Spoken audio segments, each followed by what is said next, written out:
ప్రియమైన దేవుని బిడ్డలకు ప్రభునామంలో శుభములు. 1 పేతురు 1వ అధ్యాయము 18, 19 వచనాలు. పితృపారంపర్యమైన మీ వ్యర్థ ప్రవర్తనను విడిచిపెట్టినట్లుగా వెండి బంగారముల వంటి క్షయ వస్తువుల చేత మీరు విమోచింపబడలేదు కానీ అమూల్యమైన రక్తము చేత, అనగా నిర్దోషమును నిష్కళంకమును అగు గొర్రె పిల్ల వంటి క్రీస్తు రక్తము చేత విమోచింపబడితిరని మీరెరుగుదురు కదా అంటున్నాడు పేతురు. పేతురు విశ్వాసులకు ఈ మాటలు రాస్తూ ఉన్నాడు. అంటే క్రీస్తునందు విశ్వసించిన వారు ప్రభు అయిన క్రీస్తును తమ ప్రభువుగా రక్షకునిగా స్వీకరించిన వారికి రాస్తున్నాడు.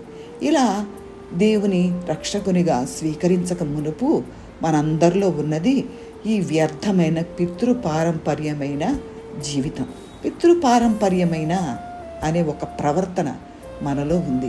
అంటే మన పితరులు ఇలా చేశారు, అలా చేశారని చెప్పుకుంటూ, వారు ఇలా మాట్లాడేవారు, అలా మాట్లాడేవారు అని చెప్పుకుంటూ ఆ యొక్క ప్రవర్తన మనలో ఉంటే దానిని బట్టి చాలా గొప్పగా మాట్లాడుకుంటూ వ్యర్థమైన ఒక జీవిత విధానాన్ని మనము గడుపుతూ ఉంటాం. ప్రభు అయిన క్రీస్తును అంగీకరించిన తరువాత పితరులు ఎలా చేశారు అనేది మనం చూస్తే, వారి మాటలు, వారి ప్రవర్తనను మనం అనుకరిస్తే అది దేవునికి మహిమ. అలా కాకుండా వారు నమ్మకమునకు చేసిన పనులన్నీ వ్యర్థమే.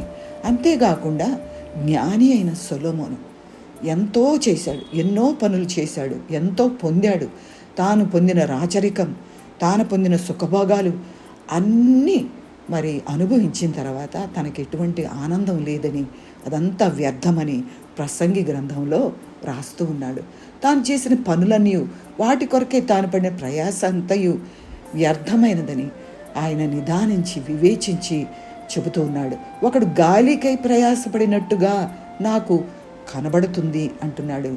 అవును, మనం కూడా ఎన్నో పనులు, ఎన్నో మరి ఆలోచనలు కలిగి ఉంటాం.